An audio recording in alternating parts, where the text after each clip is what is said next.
hari ketiga sebagai Presiden Indonesia, Prabowo Subianto kembali melantik sejumlah pejabat di Istana Presiden, Jakarta, Selasa 22 Oktober 2024. Dari sekian nama yang dilantik, ada Raffi Ahmad yang diberi jabatan sebagai Utusan Khusus Presiden Bidang Pembinaan Generasi Muda dan Pekerja Seni.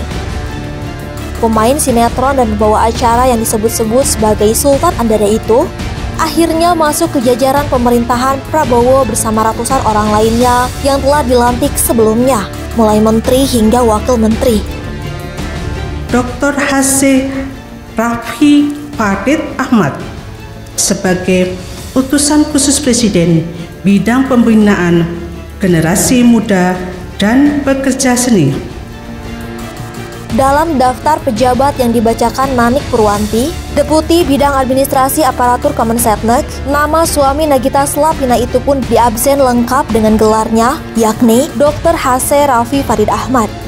Dengan begitu, gelar Doktor Kehormatan atau Honoris Causa yang didapatkan Raffi Ahmad dari Universal Institute of Professional Management itu diakui oleh negara.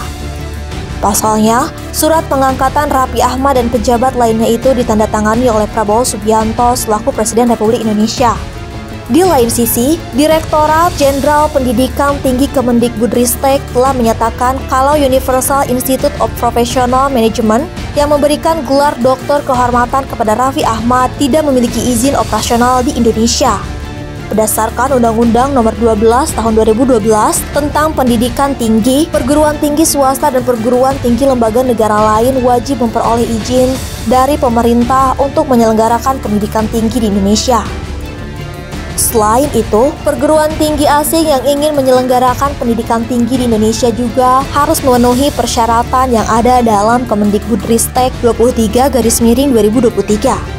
Jika semua syarat itu tidak terpenuhi, gelar akademis yang didapat dari perguruan tinggi asing tersebut tidak diakui. Sebelumnya, Raffi Ahmad mendapat gelar doktor dari Universal Institute of Professional Management di Thailand. Namun, pemberian gelar itu mendapat respon sumbang dari warganet yang mempersoalkan legalitas perguruan tinggi tersebut. Persoalan itu dijawab Helena Fatirani, Deputi Legal Affairs Universal Institute of Professional Management. Ia menegaskan lembaganya terdaftar dan diakui secara internasional.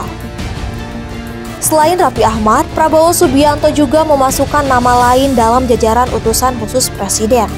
Mereka adalah Muhammad Mardiono, Utusan Khusus Presiden Bidang Ketahanan Pangan, Setiawan Ikhlas, Utusan Khusus Presiden Bidang Ekonomi dan Perbankan, Miftah Maulana Habibur Rahman, Utusan Khusus Presiden Bidang Kerukunan Beragama dan Pembinaan Sarana Keagamaan, Ahmad Ridho Sabana, Utusan Khusus Presiden Bidang Usaha Mikro, Kecil dan Menengah, Ekonomi Kreatif dan Digital, Mari Elka Pangestu, Utusan Khusus Presiden Bidang Perdagangan Internasional dan Kerjasama Multilateral, dan Gita Anjani, Utusan Khusus Presiden Bidang Pariwisata.